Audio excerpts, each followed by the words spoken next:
Hello and welcome to this podcast. I have my friend here. Yep. Aries got a war. If we're a little bit confused, it's way hotter than it should be on Earth, in where we live at the moment. So what are we talking about today? Well, if you look at the title, it'll give you a clue. Enterprise, the series that people say killed Star Trek.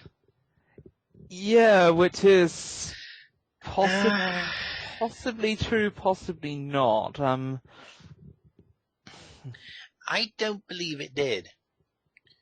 If you remember back to our universe talk, Enterprise isn't as bad as Universe. It's not half as bad as Universe. That's No. that's an entirely different category. I mean, Yeah.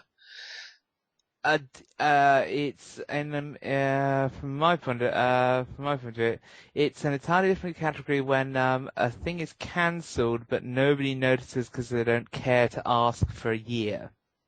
Yeah, pretty much. My mate didn't ask about Stargate Universe for a year, and he said, "Oh, is that thing still on?" And I said, "Oh no, it's been cancelled." Yeah, I'm It's not the only just one though. That's what one of the standard YouTube comments was. Oh, was that cancelled? Because nobody couldn't actually be bothered to check it out. yeah, and frankly, we don't blame them. But Enterprise, let's start with where it went wrong. Where it went wrong is there are very specific things it went wrong with. One of them being a fault of advancing technology, actually. Yes, graphics technology. Yeah. Pretty much the first one is the look of the ship. Yeah. Now, this may be for some people you're nitpicky on that one, but when you're showing the ship all the time, it does make a difference. And my first thought when I saw the Enterprise was it looks like a scaled down Sovereign. Which is a very futuristic ship in the universe. It's basically the flagship Enterprise E. And also takes advantage, the reason Sovereign exists partly is because of the better graphics technology which allowed it to exist. Yes. But what annoys me is that I heard earlier on that this was going to be a more rustic show. They were going to have trouble. That it's not there in their pressed uniforms just walking onto the ship, like in Enterprise, like in Star Trek all the way up to Voyager, where you just walk in with basically your normal uniform. They would have trouble, like, docking. They did do that for about a season. And then, even then, it wasn't a massive trouble. No.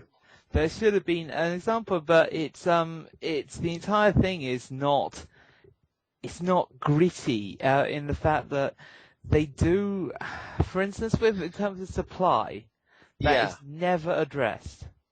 One thing that really annoys me is that I was thinking, they're on the fringes. They're the first people out there. Actually, they're not, but... Well, we'll get to that in a minute. Yeah, but the thing is, they are supposed to be the first people out on the fringes. Now, you don't see any supply ships, and yet they always have an endless supply of food. Being one thing. Yeah, that's something that is... I can see why you could, if you actually did it as a plot point and actually had ships docking and them getting food and stuff, this would make sense. Because this is considering at the time, it's technology on the ship. We'll talk about some other aspects of technology, but in terms of replicators that should not exist, and they have them, which makes everything so much easier. Yes and no. They have liquid replicators. Which should not exist. They don't have solid food matter replicators. Yes, but it's the chef manages to make the best of the best meal, probably the best meal, better meals in restaurants. Yes, yes. With what we don't know. Now, here's something I've got to say. This sounds like a luxury cruise, which they say they're having a hard time of it. This hard time involves This hard time. uniforms, light, This. always the lit ship, and This. oh yeah, and there's some other things which don't make sense actually with that. Go on. Now, this is the description they had of the early explorers. Go on. This is from the original series, and this sounds cool. Yeah. It was from a book, admittedly. It's talking about the first explorers going out, and it's with the replicators failing and only being able to replicate Gark at one point, and you know, it's like having to scavenge for parts, and it's problems, and just very rough and ready, and having to deal with technology that is being pushed beyond its limits because it's primitive. Yes. Which is not what Enterprise does. Now, there is a very good reason for this. Yeah. Now, the reason for this is because in the story of Enterprise, and this I do not get because because you could have given Archer another reason not to like the Vulcans. Oh, but you say your point. I'll get into this. Because the reason why they did this, I think, was purely because Archer's overriding reason for not trusting the Vulcans. Now, but they've had the technology and it's been sitting there for 50 years. Yeah. That's the thing, which is why when they go into space, they're not using primitive tech. Because they've been spinning their wheels for 50 years waiting, and tech has advanced in the meantime, which is not how it originally went. No. What annoys me about having basically throughout the series, Vulcans were not trusted by hardly any humans, was that, frankly, it didn't make a lick of sense. Not really, no. Considering the first time it's just like Vulcans brought us out of the nuclear holocaust age, but the Vulcans are not trusted. Yeah, why? Yeah, that was an odd one actually.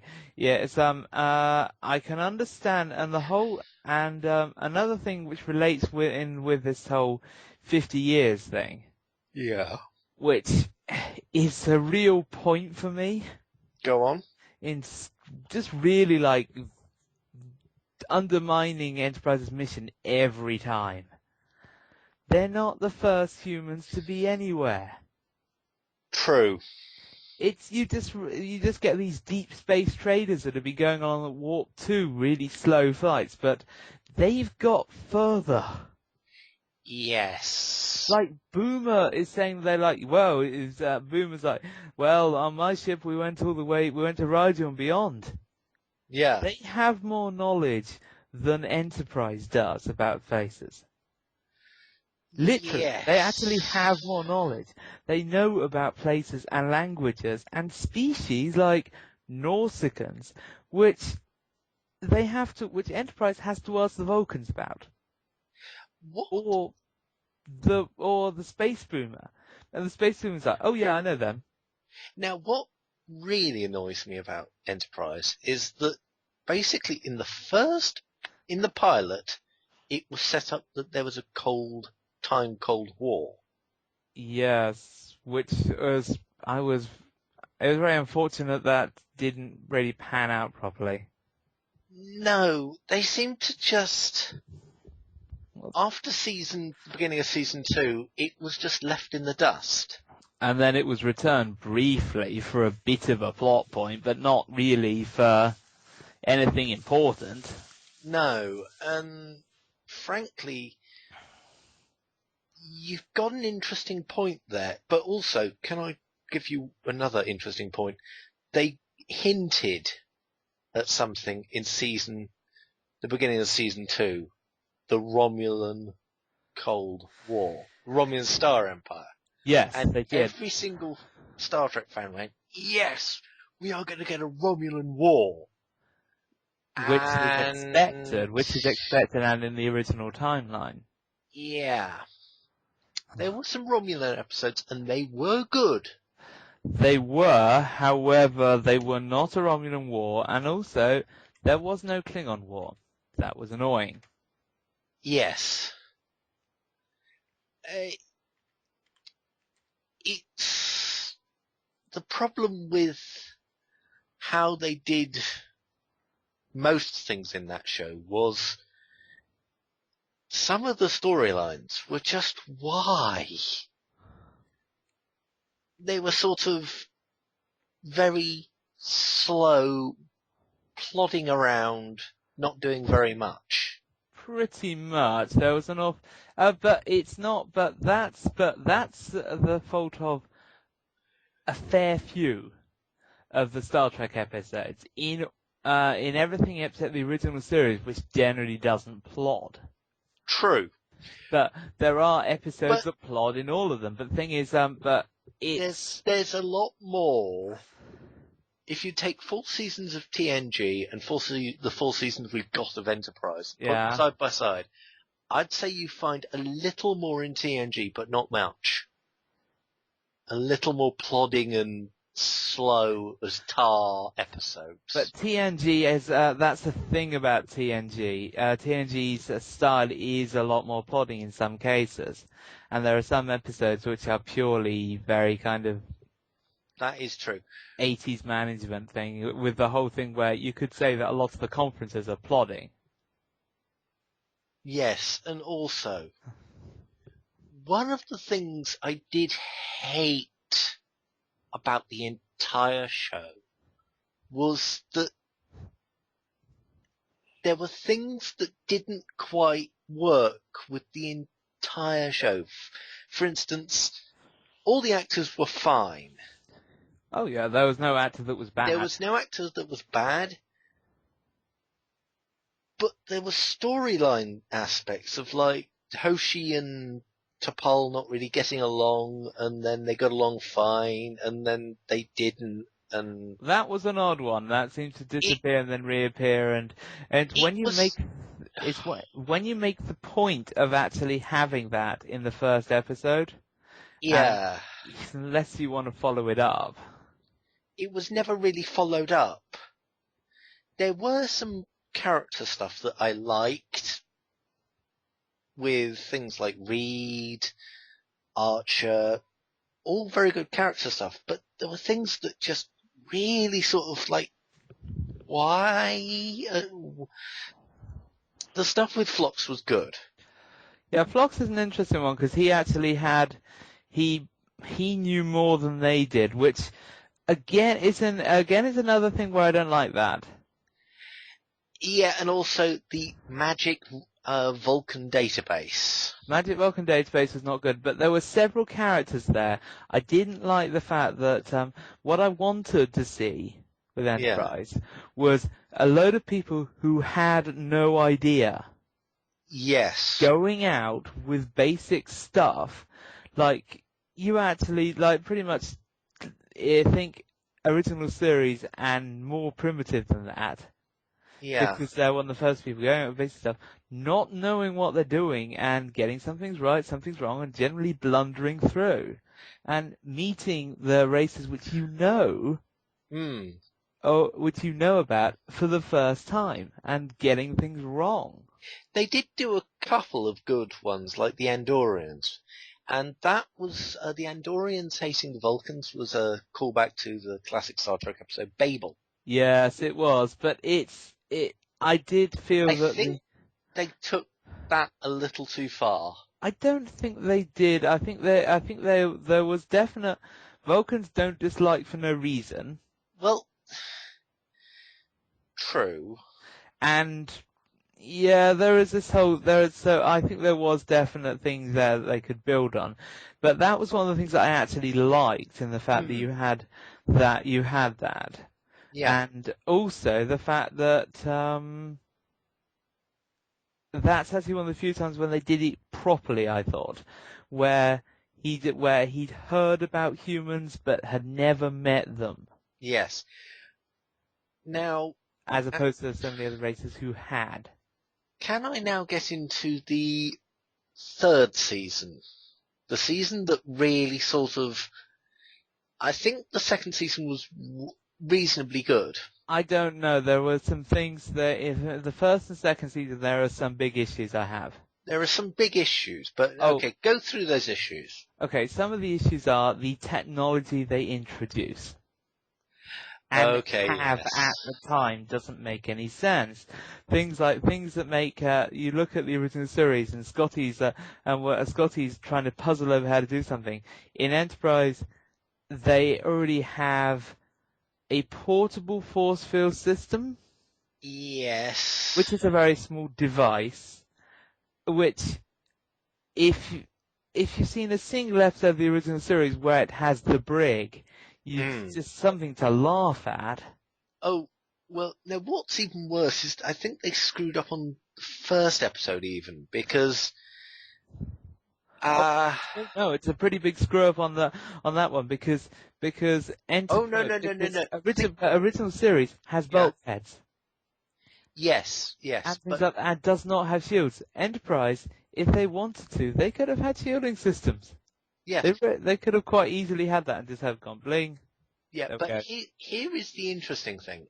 There is a classic Star Trek episode where Kirk is down on the planet and he's about to shoot his friend, and if you look at it, he's got a phaser rifle. Yes, Gary Mitchell, yeah. Gary Mitchell. And it looks incredibly cobbled together, this phaser rifle. Compared to the later phaser rifles, which makes sense because it looks the same as the phasers. Now, in the premiere episode, I think it was the second episode of the pilot of Enterprise, Malcolm Reed comes in and says, these are phase pistols, and they look like pretty much they came off an assembly line. Yeah, which doesn't make any sense. And, okay, I don't mind the design. I'm glad they didn't go with the next generation stupid idea of the remote control phaser. But I'd rather he would have said, these are a prototype, we're working on them. And have them actually have, and a way that I can automatically see about having that is have them have limited number of shots or have a tendency to burn out. Yes. And have them have little laser things which are less effective. They do. Or even... Go on. Actual physical guns. Yes. Maybe have them be thrown,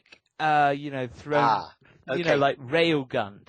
Now they're not explosive charged, but now here's something I think they sort of didn't want to do. I think there's a reason they didn't want to do that.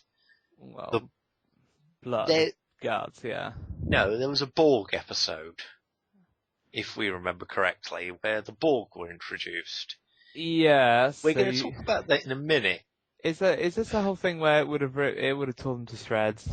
Yes. But no. Let's face it. Yes, but I don't think that was the reason they did the phase pistols. Well, no, neither did I. But it is a reason why you couldn't do handguns. It's not really a reason why you couldn't do handguns, I don't think. You could just have that they advance beyond handguns and have them replaced. That's true. That is very true. And then you could have Reed actually point out that it's a pity that we just replaced our guns. Hang a lantern underneath the fact that we know that he's worked it out. But the point is, it's laser pistols. It should have been laser pistols, and it They should have do been. have laser rifle. Yeah, it should have been. Laser rifles. It should have been laser pistols, or particle guns, or something that was less advanced than what they had. Well, no, I think you can go for that for about a season. And then they encounter alien tech, and they get it from there. Yeah. Yes. But the question rises, and that's a question. And this is a question that comes up a lot, actually. Right. In terms of tech, is you couldn't do that in the way they did the story. The way they did the story was 50 years. Earth was kind of wanting to get going and couldn't because the Vulcans wouldn't give them the tech. That does not work. No. It positively doesn't work because you had space boomers going out, encountering more advanced tech. Earth could have paid for that knowledge. Yeah, this is the thing. Also, I keep saying also a lot, but there is another thing that annoys me. The original pilot for Star Trek had communicators that looked peculiar. These ones look like mobile phones. They do, yeah. That's not it. It's the tricorders. Too advanced, yeah. They should be really large. They should look bulky. Basically, we're looking for what Crichton has in. Oh no, it's worse. You want worse than that? You do? 23rd century tricorders were a black box. We'll yes. Put that back in time. What would they look like? They would have They would have a backpack power source. No, that's a bit much. Not really. Look at the advances that you get. Yeah, okay. I see your point. With backpack power sources. Complete with sensors. We are, even if it's a small backpack, we are back to that stage. And also, another thing about the tricorders that was annoying. Yeah. They can sense everything that 23rd and 24th century tricorders can sense. Yes. They should be limited in function. Yes. The functions of some things in that show are just completely what? Some things they should be able to do and they can't seem to work it out, and some things that they can't do they can do better than the Enterprise E. Which doesn't make sense. I think which is again is this whole thing on what century are we doing it for and how much tech do they have. There was no consistent line with that. No, there was never a consistent line. One thing I did like though was the shuttle pods. Shuttle pods are nice, particularly if they don't have warp drives. The shuttle pods they got so right. I was proud of them for this. Because there was one episode where they actually salvaged one. Yeah. They learned from Voyager pretty goddamn quick. Yeah, Voyager's lack of... Yeah. But not only that, but the shuttle pods are, in a way, an example of what the rest of Enterprise should have been like. How do you mean that? It had no warp drive. It had primitive sensors. It had low range. It didn't even have a gun on it. Yeah, okay, but you can't really have no warp drive. No, but the point is, that was an example. That was an example of the kind of limited real tech you get in the fact that they weren't very good. Quite. Now, the same thing did not apply to the rest of the design of the Enterprise. That's true, and can we get to what happened in the end of Season 2? Yeah. What happened at the end of Season 2 was basically a slap in the face. If you could get past, okay, they've got phasers, things like that, then they got an upgrade. Yes. Photon torpedoes this early? The photon torpedoes, they should have been fusion torpedoes or something like mini missiles. They had mini missiles to begin with. Yeah, well, they should have kept the mini missiles. Or they could have had a slight upgrade, like Mini proton. missile part. Not proton. You'd have to. Okay, fusion torpedoes are entirely possible. Okay, fusion torpedoes. Because they're an earlier form of proton torpedoes, if you're going to do that, and they would be an improvement over the mini missiles. Yes. Yeah. That is a step.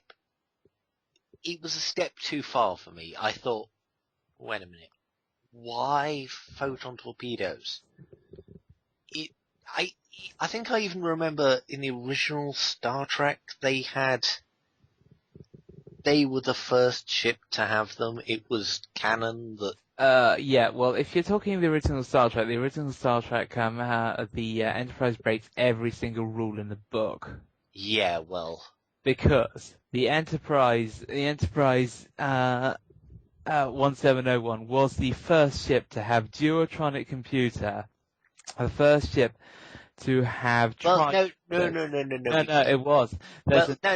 We cannot say that the computers in Enterprise are better than the ones in Star Trek. No, but I'm just listing the ones that. Okay. In this particular, duotronic computers, teleporters, tricorders.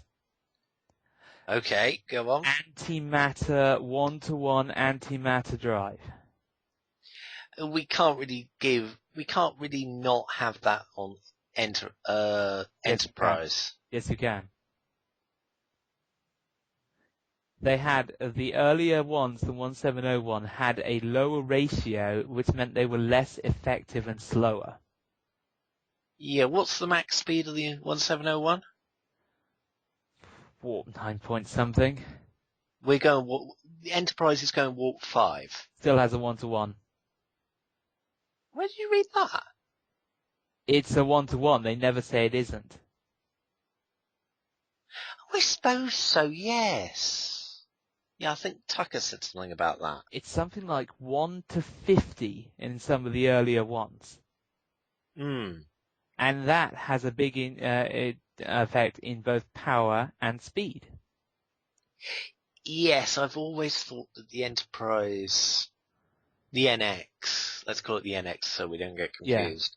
Yeah. The NX was a little overpowered. Well, it also gets back to the whole spinning the wheels for 50 years thing, which is... No. We have got to say it's overpowered because... It is overpowered, there's no doubt about that. In the season 3, end of season 2. It's end of season 2. Yeah. They go up against a primitive Klingon bird of prey. Which should kill them, based on it. We're talking... Based on every other encounter they've had with ships that have, well, in any way similar tech, it should just kill Enterprise. Yes. Now, let's put it this way. The original D7s, which are the cruisers for the Klingon Empire, they sold them to the Romulans with success. Because they were that good. Yeah. And the Klingon bird of prey came later on. The Enterprise, the NX should be toast. The NX should be toast, but if only because it should be a primitive hunk of technology that the Klingons look and go and say, what on earth is that? Now, what I would have preferred instead of the torpedoes, which they actually nearly destroyed the Klingon bird of prey with, I would have preferred if they had shields. A primitive type of shielding. That doesn't quite work, actually. Okay, go on. Why? I would say definitely not shielding. Well, give me a reason. Because shielding is too advanced for them.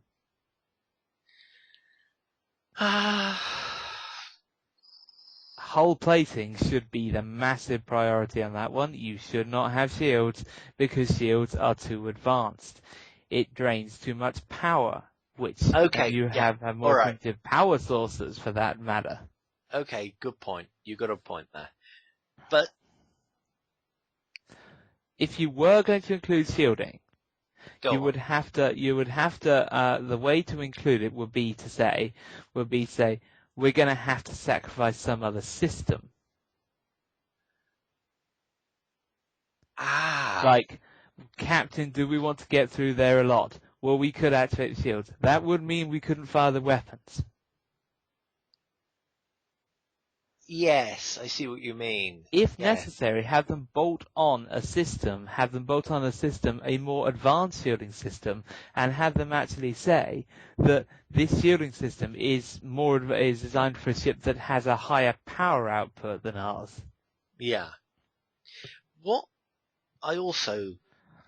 Okay, let's put the bad side.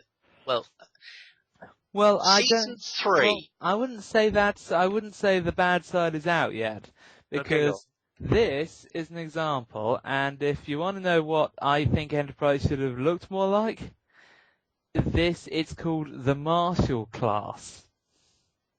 Okay. And I'm just going to post this over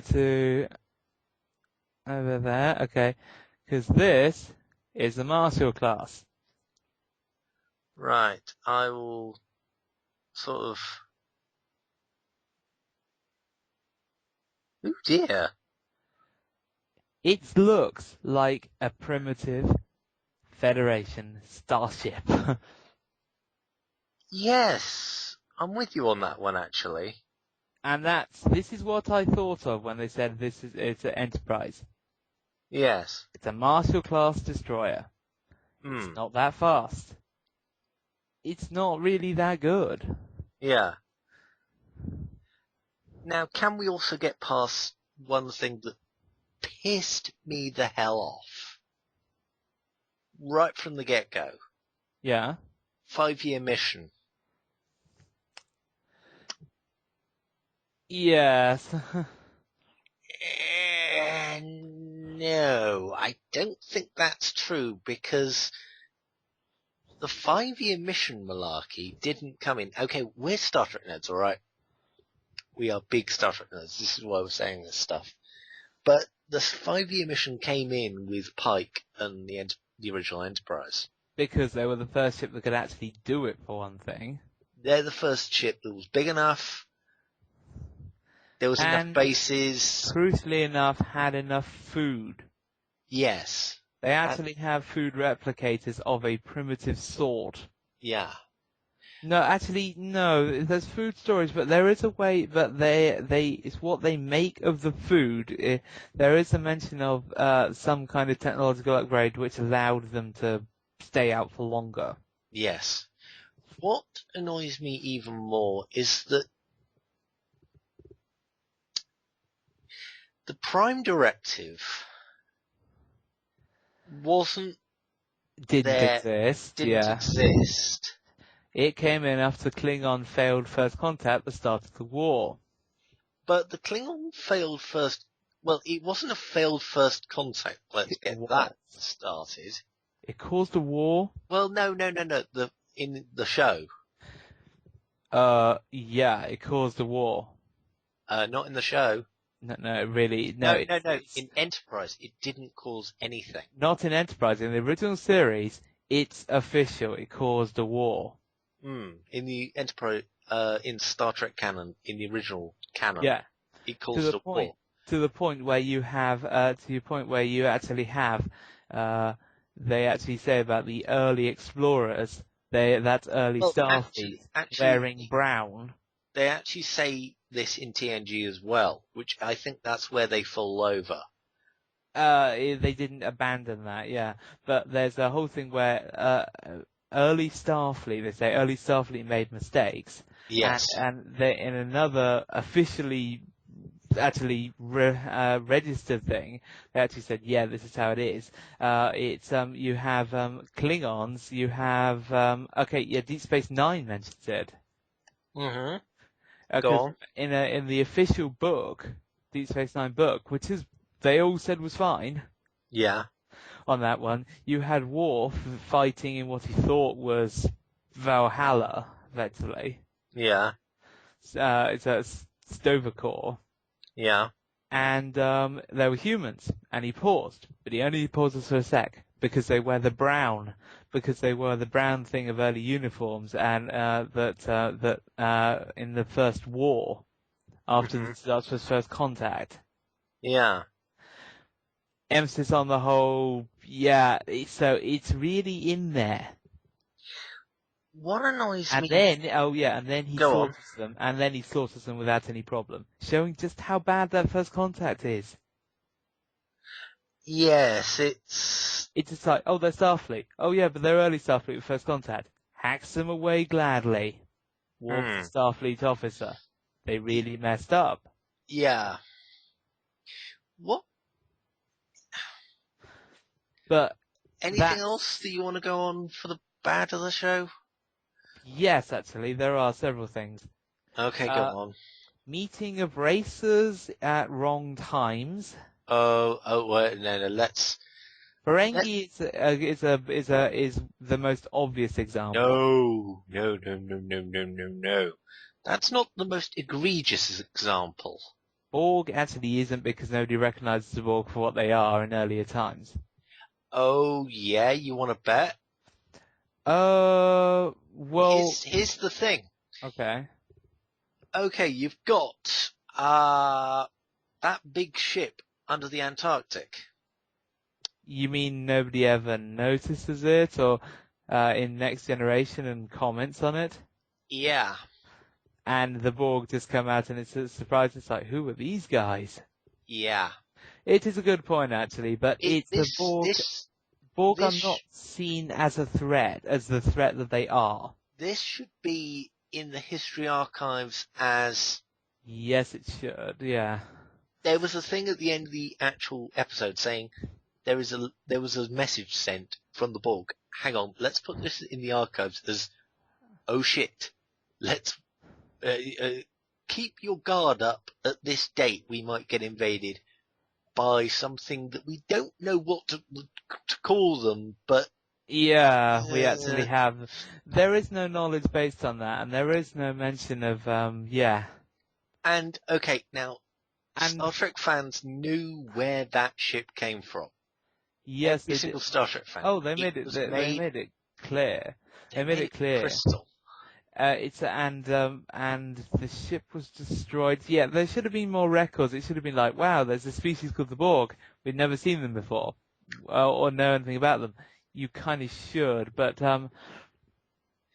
yeah, it's not to mention the fact that there's also no mention of it doesn't work for first contact for also a very particular reason. Go on. They're talking about the Borg. Right.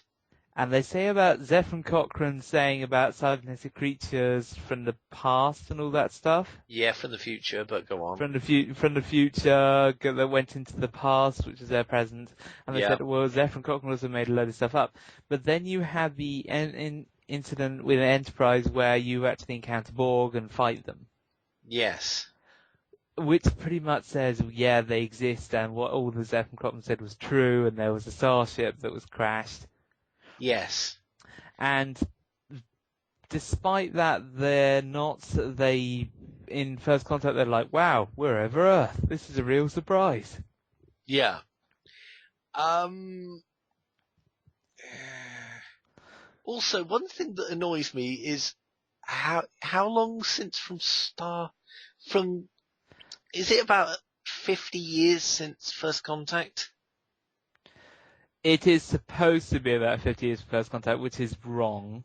Okay, well, now, if I remember correctly, at the beginning of First Contact, during First Contact the film, there was a single Borg that got shot up off the ship at the hull.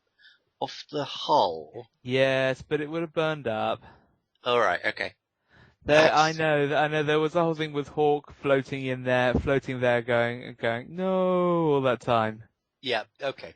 But he would have burnt up. It was just a thought. And also the fact that Hawk had the biggest disadvantage of all. He was the only, there were no other starships in orbit. It's not like he didn't gravitate toward a space station. There were no space stations. It's like Yeah, it was pretty much doomed, that guy. But no, it's the fact that they don't know about the Borg when they should do, and also there are other races like Ferengi is one of the big examples, I think. Yes. Right, Yes. it's like yes, we've encountered the Ferengi. Well, Next Generation, we've never encountered the Ferengi, but we've heard about them. And also, it doesn't work. Picking the Ferengi is one of the worst examples you can do. Yes. Because a sign of how much they didn't know in Next Generation was they thought that the power field that was draining all their power was from the Ferengi. And it's just like, well, you clearly know absolutely nothing about the Ferengi. Now, them introducing the Orions was good. The Orions actually made sense because the Orions made sense. And I'm glad they did it. We got to learn more about the Orion culture. I like that. The one thing I didn't like was that the Orions were way overpowered. They were, yeah. And it sort of But then also the Vulcans were overpowered, and I don't like that. Oh God. Vulcan doesn't have its own Starfleet.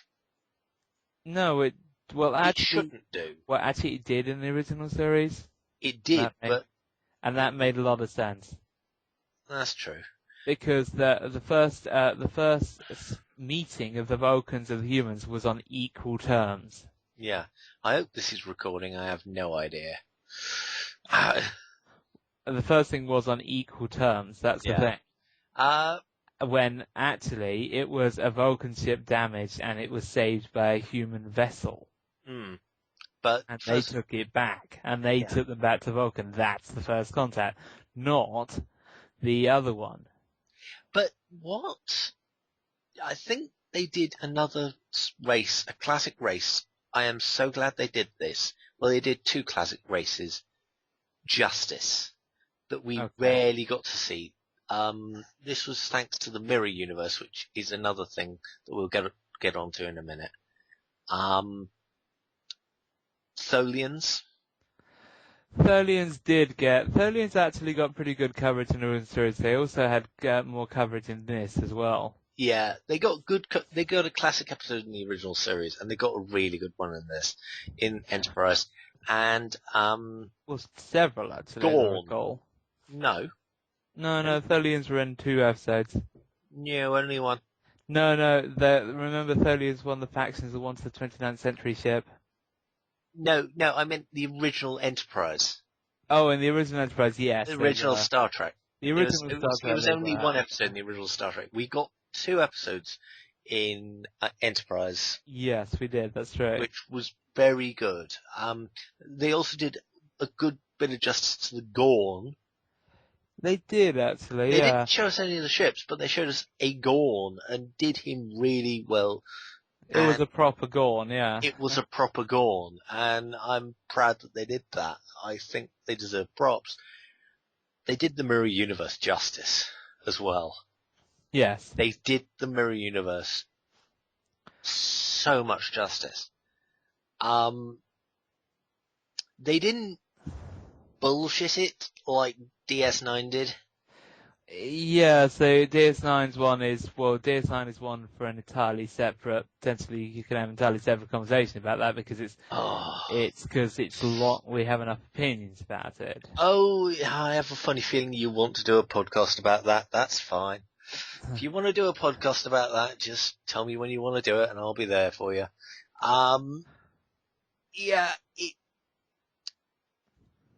That 2-parter, it was, what was it called? Mirror Darkly or something. The Mirror Darkly, yes. Yes. The 2-part of the Mirror Darkly was the crown of that show. And you could tell that every single actor in every single role loved it. Well, I think they did because they got a chance to play different roles. It's Well, I think they got a chance to turn the role on their head, and I think they enjoyed it. I think they enjoyed it a lot, and you can tell when an actor doesn't enjoy something. well, there's a lot of characters in Universe that I think suffer from that. Well, basically all of them, apart from the black dude. Not to mention, I think there's also a case of Michael Knight in the Knight Rider TV series suffers from that. We'll do that in a different podcast. But I'm pretty sure he also I'm pretty sure he's also a sufferer of that. Can we also say that this is the newer show, not the older one? Yes, well, there is a distinct difference. Pretty much, we will go into some of them, but there's a very distinct difference between the way it's acted in the TV movie and the TV series, and that's another example of the actor not having a good time. No, every single actor on that show had a good time with that two-parter. Another set of episodes that I really think was brilliantly done is still in season 4. Was the Romulan arc? There was this Romulan plot. Oh yes, which actually does. Okay, now here's the thing: it was a retelling of Babel, the classic Star Trek episode Babel, where there was this conference. They were all on this way to this conference, and something happens. It was basically a retelling of that, but a little bit, they sort of chucked the Romulans in to really sort of screw with people, saying, no, it's not a retelling, but it was. Effectively, yes. Effectively, it was. And frankly, it was good. Unfortunately, it was about at the wrong time. If they didn't do that stupid war in season 3... Yes, the war with the Xindi, which also doesn't make any sense. The Xindi. The Xindi are an example of something where it sounds great to do, but if you want to fit it into continuity, there are much better things you could do, like Klingon War, Romulan War. You could have done any other things that fit in context. Yes. The thing that annoys me is that the Xindi War was long and boring. It was more the fact that what made the Xindi War long and boring for me. Go on. It was the fact that you knew they were going to get completely destroyed. You knew that basically they're off the map. For several reasons, actually. Go on. First of all, from a meta watching point of view. Yeah. You know they are not a major power or a power at all in later Star Trek. Quite. Second of all, even if you ignored that part, the Xindi themselves say it. Yeah. The time traveler comes back. That time traveler comes back and says to Xindi, "You know the humans destroy you." Yeah. Later on, and that's the reason they're doing it. The Xindi themselves know that, and everybody else, when they hear the prophecy, knows that that's what's going to happen. And you're thinking, well, are you going to change this? Well, no, because we're seeing the early Enterprise, and your plan is to wipe out the Earth and the human race. Yeah. The fact the human race are still there means that you have failed. Their doomsday device was pathetic. No, their doomsday device was good, but the thing is, all of their stuff was a question of, it was just like, well, how long is it going to take before you get destroyed? True. They had no chance of winning or affecting. Here's what I would have preferred. Go on. Have the Xindi have a different goal other than destroying Earth and humans and Starfleet. Yeah. Because in doing that goal, they're guaranteed to have no impact long term. Have them have another goal, like, here's where you could actually have the humans butting in. Go on. The Xindi have no interest in the humans. Okay. Enterprise gets involved and gets Starfleet involved. Right. And the Xindi haven't planned for it. Oh, I see what you mean. So it's a case of Archer meddling. That's something I also didn't like. Archer didn't meddle. And he should have meddled, particularly because his character was a meddler. Well, he's sort of... The problem was that during the 60s, they were doing a Cold War, and they needed a meddling hero.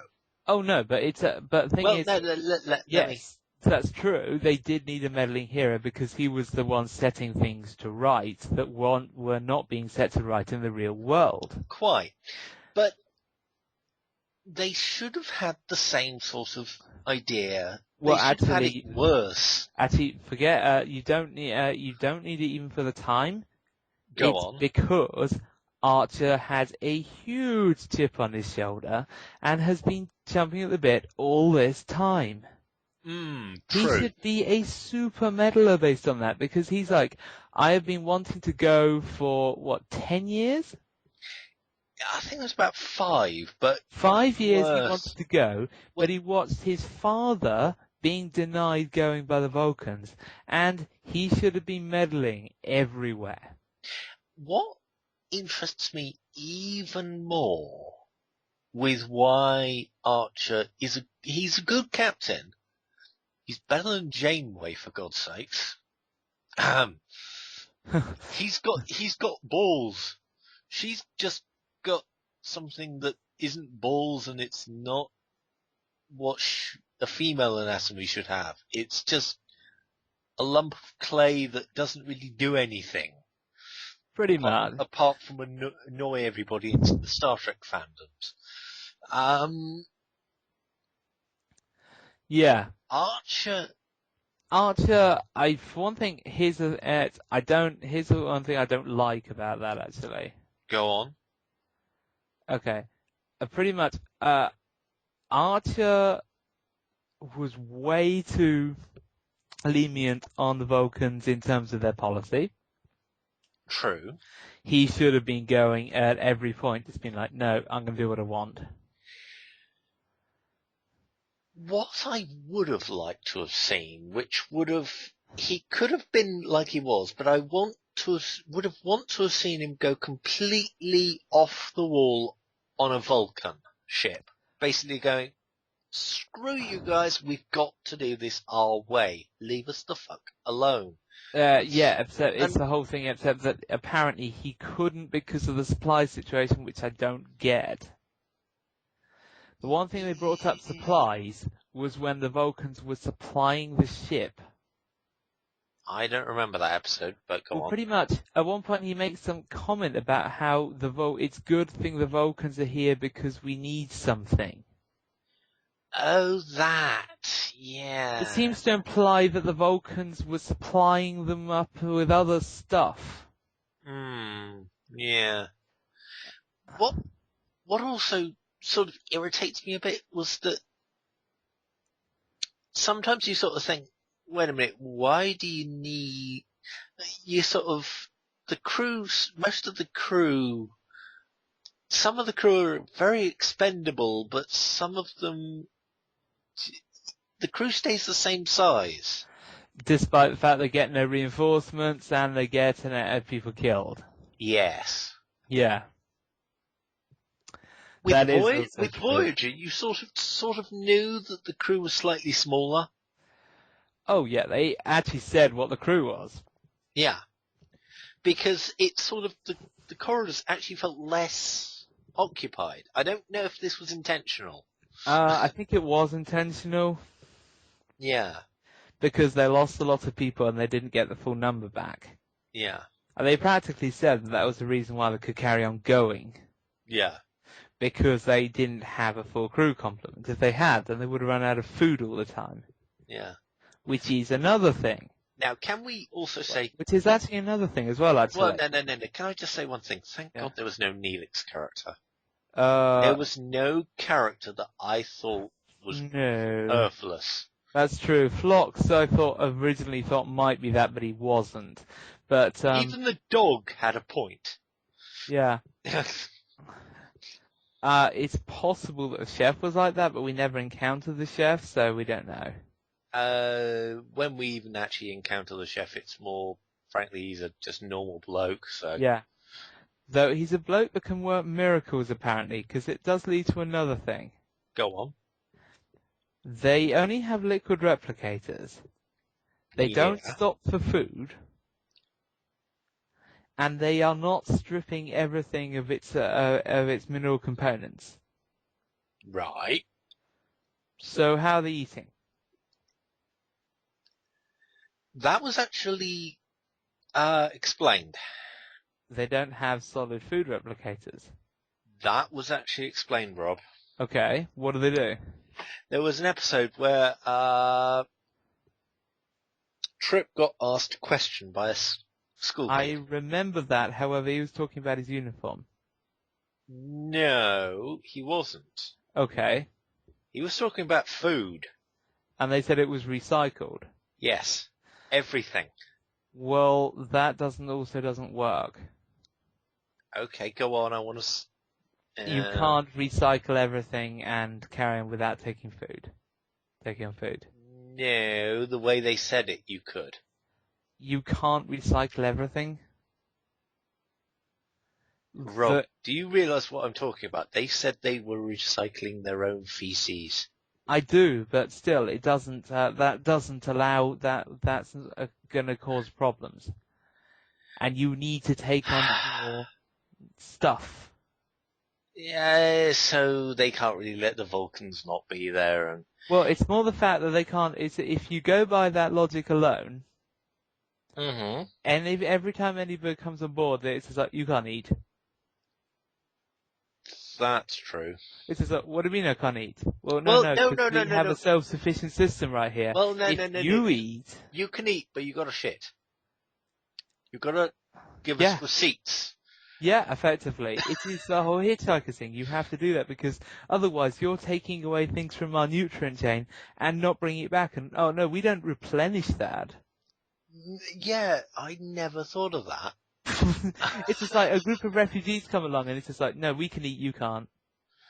It's just like, we can take you to the planet. It'll take about 6 months, but you're gonna have to starve for 6 months. Yeah.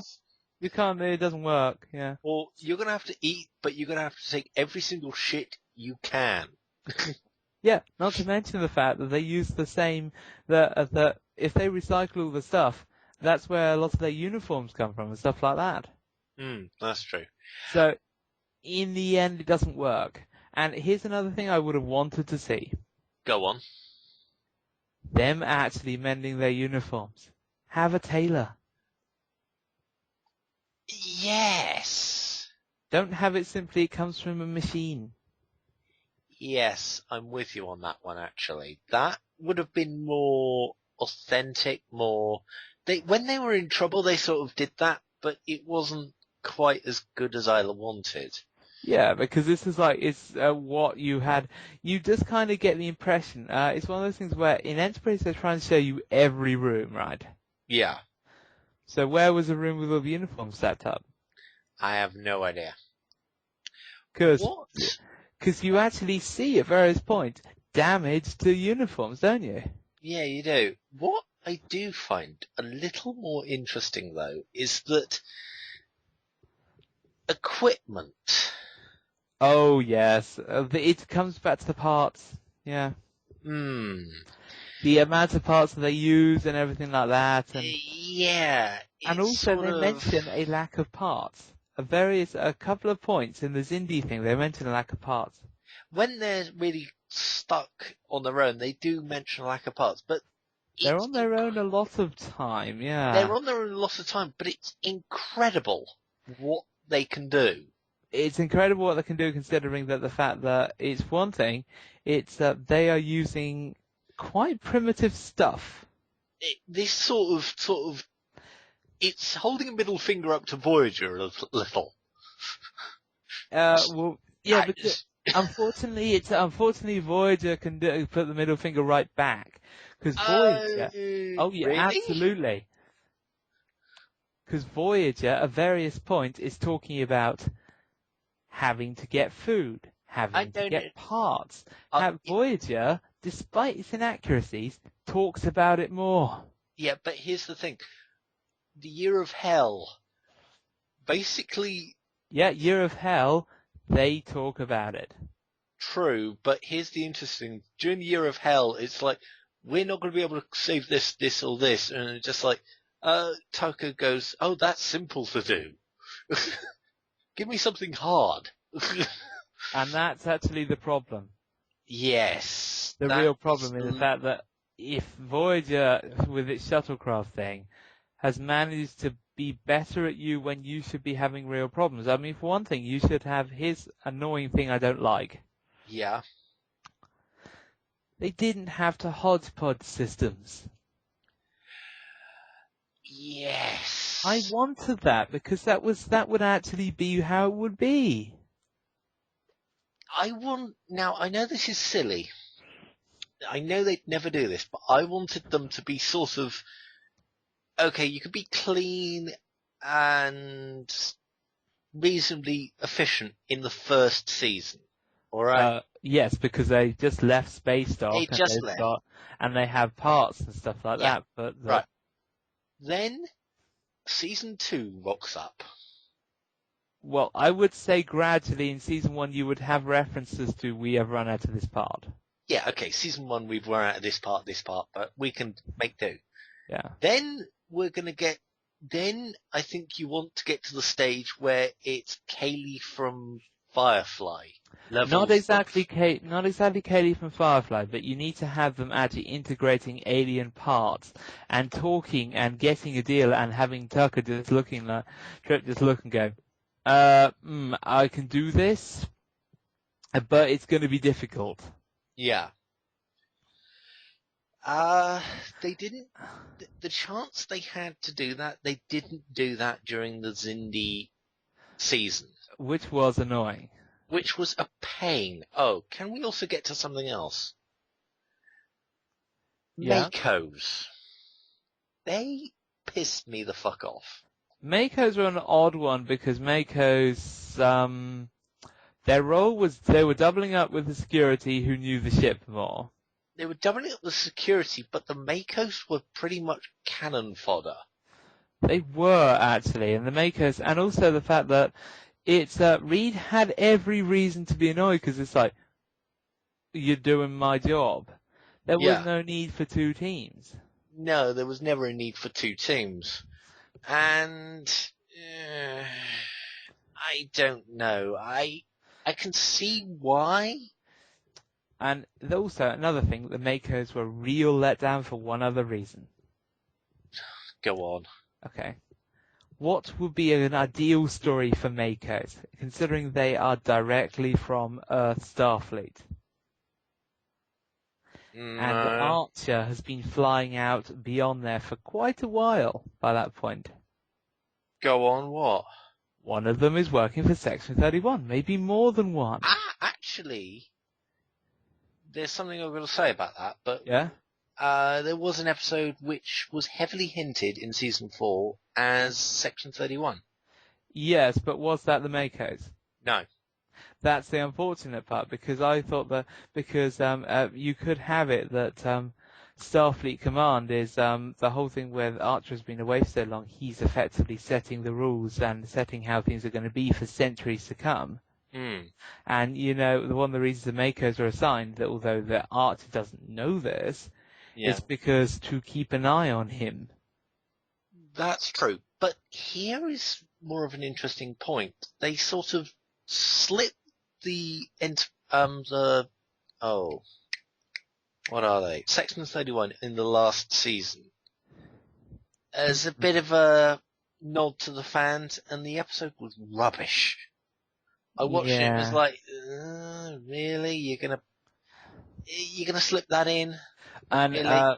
Yeah, and and having seen the new Star Trek Far Into Darkness, that I'm Don't not going to say give too much. no hints on no spoilers, but so much better. Oh, they. Don't spoil No, it. I don't know anything. They do it better, do they? Yes. Nice. I've not seen the film. I was ill at the time, so this is why I'm personally I know little, if anything. Yeah, you do know a fair amount actually, because I did say about some stuff because you said I was fine. You were fine without spoilers. Oh, I've forgotten most of it. Yeah, but you do know, so that's why I'm saying. I do know, but I've forgotten most of it. Yeah, so yeah, I'm not going to say. Yeah. I'm not But gonna say. anyway, I always thought that there was a real that the Starfleet might actually have some reports coming back and actually be thinking, you know what, I'm not sure I approve of that decision Archer made. One of the things that I think the communication was too easy. Oh, the boys way they're going straight back. Yeah. Particularly, it is particularly stupid, those boys, because you then introduce, there are people like the Ferengi and other commercial people. Yeah, and it's just like stealing them. Come on. now. Can I also give them Not even a it's not even a trade. It's not even a route that any other ships are taking. Yeah, can I give them props for one episode, another couple of episodes? Yeah. The Gene episodes. You know the ones I mean? No, I don't actually. The augmented, Oh, yes. They were actually good, yeah. They were actually good, and they hinted at Khan. They also hinted at the Klingon situation, which is nice. Which was nice. And they also talked about the, wasn't it not Mutara Nebula? Yeah. And they did a hint at the Mutara Nebula, which was hilarious. I do like the fact that you have the augments as well, though. Yes. It's clever. It is clever, and it's the kind of thing the Klingons would do, particularly the Klingons. Yes, also, yeah, after those episodes, which were Dr. Noonien Sung, that's it. Yeah. The Sung episodes. Oh, yes. After those, they actually did the augments for the Klingons, and it gave the answer that every single Star Trek fan wanted to know. Where the bloody ridges went. And it was the fact they tried to mess with their genetics, and it didn't work. And then they, a couple of centuries later, the ridges came back, or...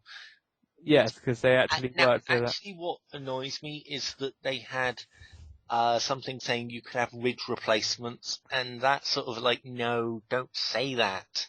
No, because it's also Klingons would never do that. Well, yeah. Yeah, true. Because it wasn't just ridges. True. It was the fact that it actually altered the entire body, and they were stuck with that. Yeah. Until they could actually come up with technology to work it out. Yeah. But no, that was a good one. That was actually having the Klingons. The fans really wanted to know, and it was. And they actually did it correctly. Yeah. They did it well. But they really could have done it anyway. True. Because all you get is Worf saying, "We don't like to talk about it." Yeah, but they didn't really talk about it in the older series. They did fix that problem with in Deep Space Nine. That's all they. It was Worf said, "We do not talk about it." Yeah, that was his entire thing on that. Yeah, but I'm glad they did that in Enterprise. I am, because it was a good episode. And it was a good episode. It was right. It's. I think I was actually part of the. No, I'm wrong. Okay, I've got to say about the Section 31 episode. That was the Section 31 episode. So it wasn't a bad episode. It was a two-parter. It's just the fact that Section 31 weren't mentioned. Section 31 should be very active at all times. It wasn't really. It was sort of hinted very badly. Yes, but it wasn't hinted enough. Quite. I think they should have had Section 31 actually have an active role at one point. For instance, here would be a good Go on. A technology that Enterprise got. Yeah. Another thing, actually, yeah. They weren't technology grabbing.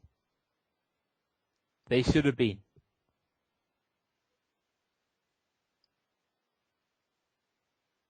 Oh dear God. Rob. Yeah? Oh no, thank God. I just looked at the file size. Oh, thank God. At all points. Sorry about that. Yeah. Pretty much Enterprise at all points should have been grabbing any tech they could have get their hands on. Yeah. Oh, they weren't doing that, and to a point where they could have actually done a variety of things and didn't. Go on. Well, for instance, that crashed cargo ship, way more advanced than Enterprise. They couldn't keep that. No, they couldn't keep that, but the guy who said my crew can help fix it, they didn't say, could we get a sample of some of your tech? That's true. No interest in this technology? Yeah, true. What really was interesting about Enterprise was that the hype before we even saw anything about it was a lot more interesting. You could think where they were going to go. Yeah, well, you could guess where they were going to go, and they didn't go that way. And they didn't go that way. It's very much the case. Yeah, we're not wrapping up just yet. We might wrap up in a minute, but... Well, I think there's a few more things to say, actually. But a few more things to say, but shall we talk about our favourite episodes and our least favourite episodes? One of the episodes I actually like is I like quite a bit actually is the one where you've got and this is just part of an episode, but it actually shows what I wanted Enterprise more to be. Go on. It's the one where it's the rest of the episode with Hoshi shrinking or going invisible with a teleporter thing. I'm not so hot on. Okay. But the start of the episode where they're going through and they don't know, and they're going through and take a look at ancient ruins on a planet that they've never been to, and they don't know much about it. Yes. And there's that whole, well, I don't know, and they're trying to find out. That is an example of what I wanted the show to be. It stands out over all the other ones as that was just like, yeah, you're on an alien planet. It's quite dangerous. You don't know anything about it. One of the things that I think was the main reason that never happened was somebody thought, let's have a Grail. The Grail tablet, in other words. Let's have basically the Vulcan database, yeah. Vulcan database. Which T'Pau, I don't think T'Pau should have been able to control it as well. Archer would have just said, "You're my first officer, open it." Yeah. He would not have had the tolerance that he shows in the thing to T'Pau with that. They would have been like, "Okay, you could have saved my people by opening the database and having us know about this, and you just sat there with it."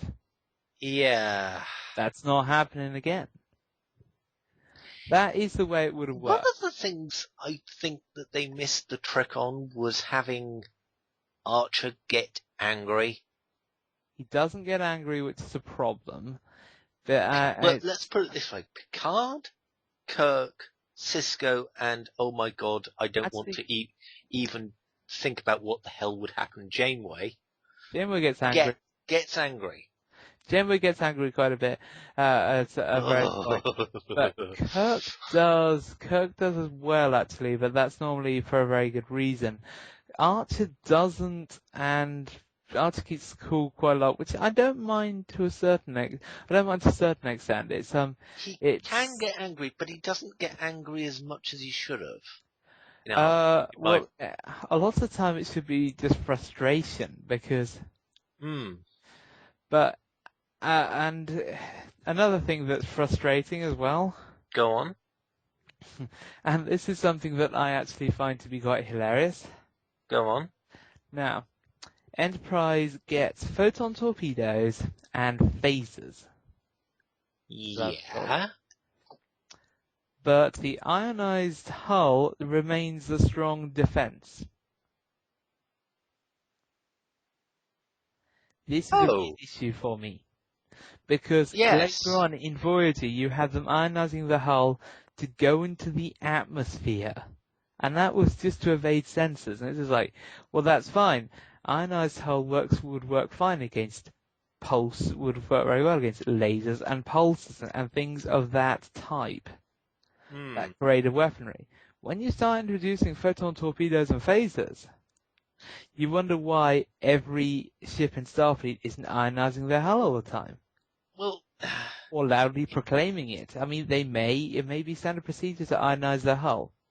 That may be what it is, and they generate enough power that they can all the time. Here's the problem. Giving them way too much powerful weapons sort of means that other people are shooting at them with the similarly powerful weapons, which they You're sort of giving a baby a rocket launcher. It's not so much giving a baby a rocket launcher. Well, no, you are, because you can easily just kick the baby and take the rocket launcher. You can, away. Yes. You can, that's right, because the baby is very vulnerable and the Enterprise is very vulnerable. If more like a glass cannon. If you give like a teenager a rocket launcher, you're going to have trouble. It's not so much that. If you see what I mean. It's more the fact that Enterprise is a glass cannon. Yes. The kind of stuff they're against, Enterprise is a glass cannon. And it's that glass cannon aspect does not come into play enough. No, which I think they could have done. I wouldn't have minded if they sort of knew that they were a glass cannon. And they actually do the maneuverability thing and actually do something else which I really wanted them to do, but they never did. Go on. They were going past asteroid fields full of metal. They find ships with scrap that are effectively being blown. Oh yes, I know what you mean. Scrap armor plate on. I mean, they never give a reason why it would be bad. You could do it this way, which I think would have actually worked. Okay. You basically say, we are upgrading your maneuverability. Okay. The ship is small enough to do this.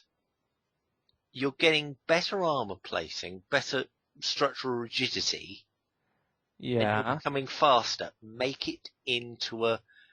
Let's not go straight to the Defiant, just moving past lasers kind of rubbish. But actually have a proper thing where they upgrade its defenses. Well, no. Upgrade its maneuverability. No, because then it would still be a case of it would, because they need to be hit. True. So, and if you're going to have them just blowing up when they hit, that's stupid. You can't do that. Well, no, sort of, you'll lose maneuverability when you're hit. Lose maneuverability? No, that's not the problem.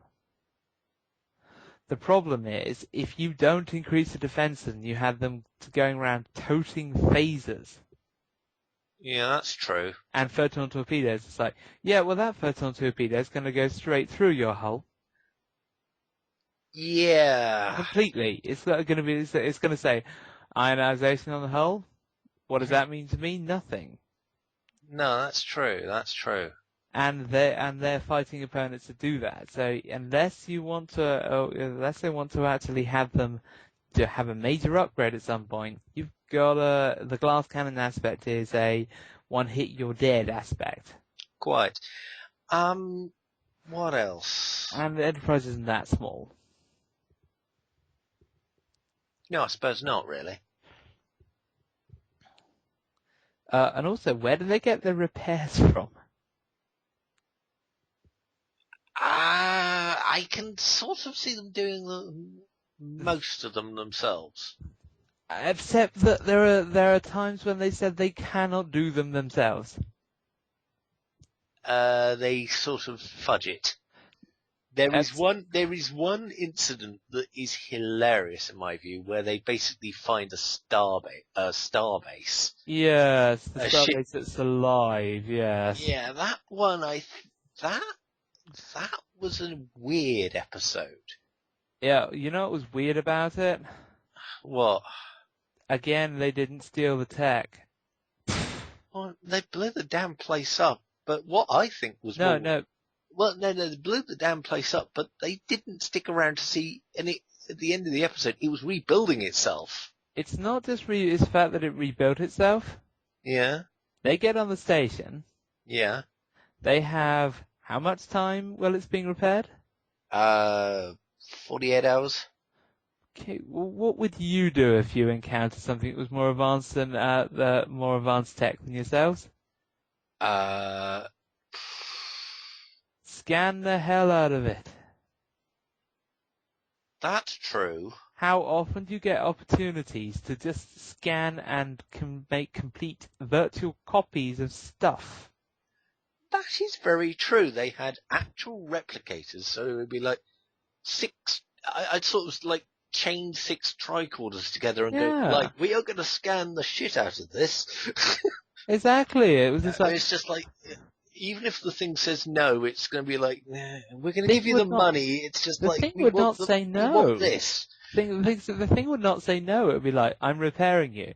The fact that you're scanning my systems because you're outdated doesn't mean I'm not repairing you. Yeah, it's like, okay, they got a bit suspicious when one of their crew died and it was a facsimile. But that was odd, actually. It was very odd. It's not. That could have gone a different way. I think I can kind of see where that comes from, except for the fact that you'd have people, There was a Klingon in that, and it's like, yeah, they wouldn't notice. I think they would. And also, a space station all out on its own, somebody would have stolen it. Well, somebody would have blown the damn thing up. Yeah, or something like that. But it was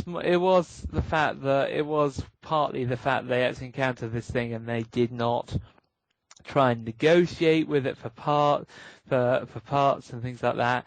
They did not try anything. They didn't show any interest in it. Yeah. They were just like, it can repair us. That's fine. And just like, you're sitting in a piece of high technology. You have no interest in it. Yeah. Mr. Spock is hitting you right now. Mr. Spock is pointing a phaser at your head and going, "You have got to be kidding me, you morons." Yeah, because it's a case of, because Spock scans everything original series, every other Star Trek thing is they scan. They just it's like, okay, I'm really interested in that. Enterprise, the original one, they should have been NX, the NX series. They should have been going wow to every single bit of tech. Well, I would just be like, it's a standard thing of Star Trek. You either shoot it or scan it or kiss it. Well, that's more a Kirk thing, actually, the kiss it. Well, no, Archer got in on that. Yes, I did. I've got to give him credit for that one. He did, but still, which leads, also, can I recommend an episode, The Zombie Vulcans? The Zombie Vulcans, yes. Now that was one that was just, that showed that, that also showed a flaw, I thought. Okay, go on. Reed never brings any explosives. Are we really supposed to believe this? No, Rob, he got chastised in one of the first episodes where he was allowed to go on a ship. Yeah, but the point is, you could have subsonic stun things. True. One of the things I think they sort of missed a trick on was... No, you're right on that, actually. Yeah, no, it's you're the right. Whole, why didn't we bring grenades on that one? It really is that case. It's just like, I'd love if Reed just went, it should be sure nice if we had some grenades, Captain. Yeah. It's just like, even though that would be if you get if you don't get the reference. You would actually have a reason for saying that. That's the thing. Gentlemen, ladies and gentlemen, if you don't get the reference, please, give us your nerd card. We need to revoke it. Well, it's more that, yeah.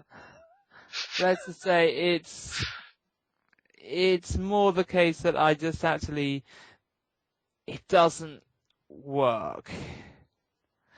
Just certain parts of it don't work. Now the thing another thing I find annoying. Go on. Is making effectively kind of the really silly, the like in this case the Ferengi episode. Yeah.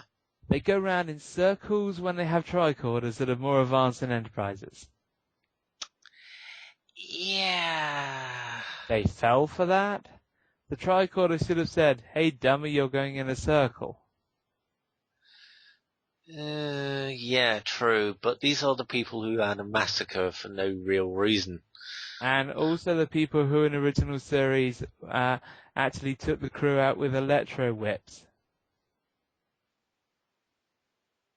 I'm sorry, I didn't quite see the start. Electro whips? Yeah, the plasma whips. When the hell did they nick those off the Red Dwarf? Oh no, wait a minute. Those are hollow whips. Right, sorry. But Red Dwarf nicked the concept of the Ferengi, effectively. But that's true. Yeah, but that was directly from that. It was, I think. But anyway, but pretty much that's what. It's just like, yeah, they should have not fallen for it for a second. True. That bit was just like, really? Yeah. And also, Vulcans, they're kept to power as a slave.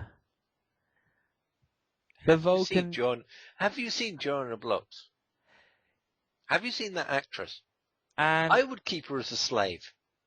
Have you seen the Vulcan space fleet? And the fact that everybody knows that the Vulcans would not allow that for a second? You have a point. It was a blatant lie. And it was just like, yes, you know you're supposed to be a space raider. You are the worst space raider ever, because that was the stupidest excuse that I've ever heard. Yes, okay, the yeah. Humans would tell you it was wrong. Yeah, yeah. That was the thing. I was just like, okay. Yeah. But yeah, there was there's a few things where it actually,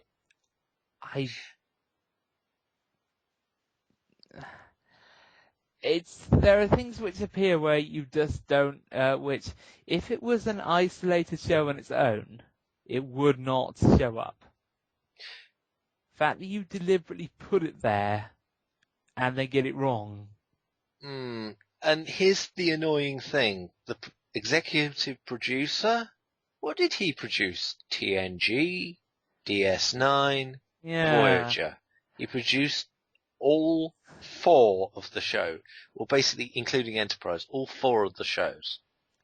He was nothing to do with the original series, but he produced all 4 of the shows. I hate him because he ruined the Borg. In Voyager, yes, he did. He ruined Enterprise because there are hints of his doing everywhere. Okay, and like where? Rick Berman. Because there are things that are sort of, there was a hint in the Borg episode to the people with the circuit boards in the head that upgraded the Enterprise. Yeah. In TNG. Well, okay, it's for fans, but fans would get pissed the fuck off with shit like that. Yeah. Wouldn't they? Or am I wrong? I think it probably would, actually, yeah. Yeah, it gets lots of, this series gets lots of vitriol from the fans. We can see why, but there are good episodes in that series. There are, yes. Mirror Universe, Romulan, Khan. Well, we'll call them the Khan episodes because basically that's what they're ripping off. Effectively, they are. It's and anything with Joanna Brooks in a bikini, but that's only in couple of scenes. So, you can probably pick those up on YouTube. Okay. No, that's just for me. But yeah. I think, yeah, there are some episodes which don't make any sense, and to be honest, the Xindi should have wiped the humans out if we're being honest with their abilities that they showed. I would have rather not had the Xindis. I would have rather had something clever. I would have rather had the Klingon or the Romulans.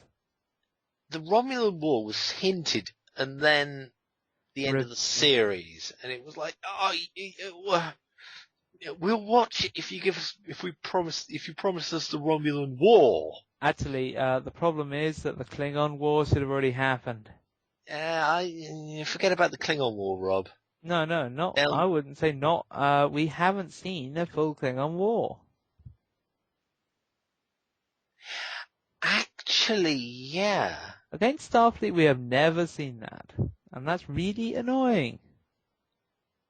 That really sort of, if you look at the entire history of the Klingons, they've been sort of really docile. They haven't been docile, but in Deep Space Nine, it was against Starfleet for a couple of episodes. Well, I think it was about for nearly half a season. Yeah, but how much of that was actual warfare? All of it.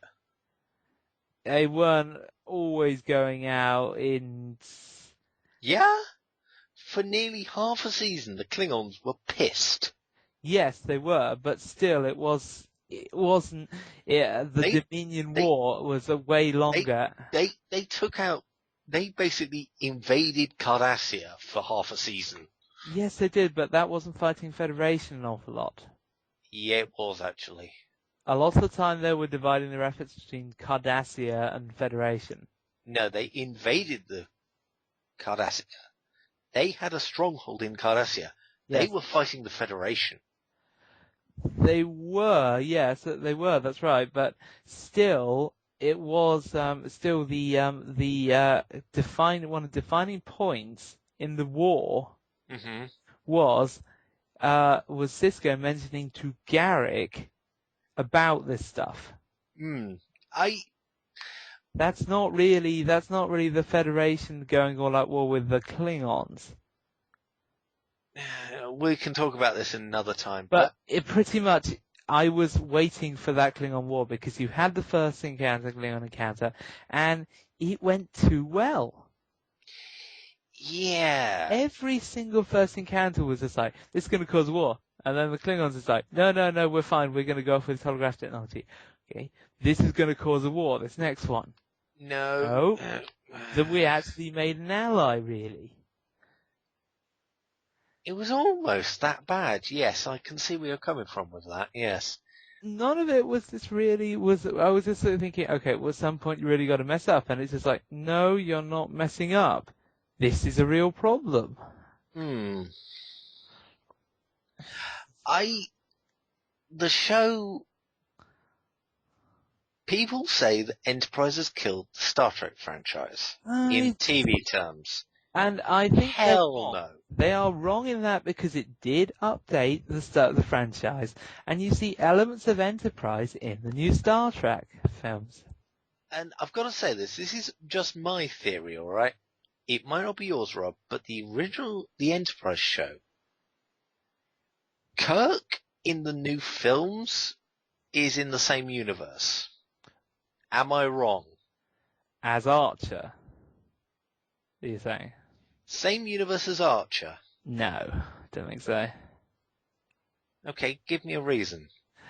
It doesn't work with weapons they had. It doesn't work with some of the other tech that they've got. It also doesn't work with some of the chronology they've got. Oh, yes, you're right on that one, yes. Okay, yeah. No, you're right, okay. No, that, and also the feel of the universe doesn't also work in a fair few cases. Okay, I'll give you that. It's definitely you can see where I'm coming from, though. It's definitely influenced it. Yes, which isn't a bad thing. Because, I'm sorry, if we didn't have Enterprise, it'd be influenced by Voyager and... it would be influenced by... Okay, as an example, I would say so. It is I think Voyager actually does have has done the gritty realism better in a weird way. In a weird way, yes. In a weird way. What's weird is the fact that we're even considering saying that, because that means that shows how badly they've messed up. Yeah, I don't want to talk about the last season of Voyager. God. Shall we do a podcast on that? It could do, yeah. Oh, God, yeah. I think it's time we wrap this up a bit. Well, yeah. So effectively, they did a lot right. Yeah. But they also did a lot wrong on that, and where it goes wrong is... It's laughable. Yes, that's right. It is laughable. It's a good show. If you find a season cheap, pick it up. I'd say. It is. If you can pick up all the seasons cheap, they're only like 4 seasons, so it's worth not terrible picking them up. It's not like TNG where there's about 20 seasons. It feels like 20 seasons, and it's like potluck if you get a good one. Yeah. Or Voyager where it's like, you're gonna have to do your research, or DS9, just basically the early ones. But well, yeah, it's less potluck than Next Generation, because Next Generation has a lot of potluck. Yeah, season 3. It's not terrible. There's no way you can say it's terrible. It's no. Season 1 finding its feet, Season 2 actually getting into its stride a bit more, I'd say, actually. Season 3 sort of going... I think it was doing a bit of a 180. It was going back the wrong way. It was, actually, yeah. It was going into DS9 territory. Yes. And Enterprise didn't really need to do that. It needed to go its own way. But Season 4 is the crown in the jewel, which is a shame because that was the last season. There are a lot of good episodes in Season 4. Can I just talk about the actual end of the season? It is one of the worst Star Trek ending seasons ever. Because for some asinine reason, they put Riker and Troy in it. That was really dumb, yeah. It's just them looking, saying, it's like, well, I don't know how these people... It's the classic episode that, they sort of link it with the classic episode of the Phase Cloak in TNG. And he sort of goes into the holodeck to work out what the original Enterprise crew, the NX crew had to get through, and it's like, now I know what I'm going to do to talk about Picard on the Phase Cloak, and it's like, what? Yeah. And also, are you kidding me? it never showed their endings. It doesn't show the crew's endings. It's just like it No, just it doesn't. It doesn't. It shows. What it basically shows is Archer going up to the podium to say the inauguration of the Federation. Yeah. Okay. And that The one problem I have with this is they got rid of one of the best characters. Okay, it was the end of the season. Another issue with it. Okay, go on. The Federation that early. Oh, yeah. Like, it's just like, yes, we're a federation of... No, wait, we don't really have a big enough Starfleet to cover the area of space that we supposedly have, because we only have a couple of ships. That's true. What's going on with that? It was just like... But I think that it was a Hail Mary. It was the end of the series, Rob. You can't... No, yeah, if you're gonna have that, then have it like the first treaty among alien species, which eventually becomes with big hints of it leading to the Federation. Okay, but hints. Don't actually say, oh, we got a Federation now, because this is like, yeah, a Federation of mutual protection. I think they pulled the series forward about 5 or 10 years from the second to last episode. Yep. I think they pulled it 25 years ahead. And that's not enough time still. But, yeah. And they got rid of Trip. They killed Trip off. That's annoying, yeah. Yeah, he was a good character. And the problem was, it wasn't a heroic death, it was an idiotic death. Yeah. It was trying to save, I think it was Shran's daughter or something. So, yeah. And it was like, what? Why? What? What the hell? It made no sense, but pick up season 4, you'll see what I mean. Ugh. So, last thoughts, Rob? Well, my last thoughts are it could have been done better. Yeah, there are ways it could have been done. There are ways it could have been done better, but it wasn't. It was a good. In the end, it was a good series, but there's a lot you can nitpick, and And there's a lot you can nitpick, but there's an awful lot of real problems to it, which is why it didn't get past season 4. There's a lot of real problems to it, but this is my ending thought.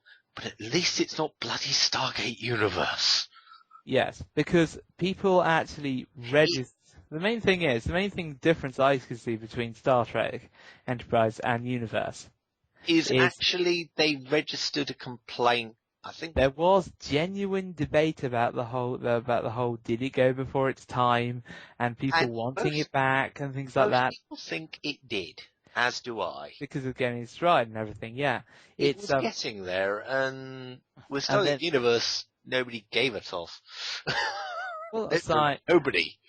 Yeah, and people didn't know it disappeared, and it puts. I mean, there are various categories of things of people not caring. Yeah. Universe is an extreme case in the fact that nobody even bothered to check for so long. Yeah. Knight Rider is next on that, and Star Trek Enterprise is next on that because there was an awful lot of, well, should it go, shouldn't it go? Yeah. Now, well, there's also one other major thing which I also have a problem with. Go on. They never did a TV movie for Star Trek Enterprise. Yes. Yeah. Why not? What was the problem with this? Well, I think they could have got rid of some of the... Actually, season 4 didn't have that many extraneous crappy episodes, so they couldn't really do it in season 4. It's not extraneous, it's the fact that you could have actually had proper... a proper Romulan thing, and you could have done a variety.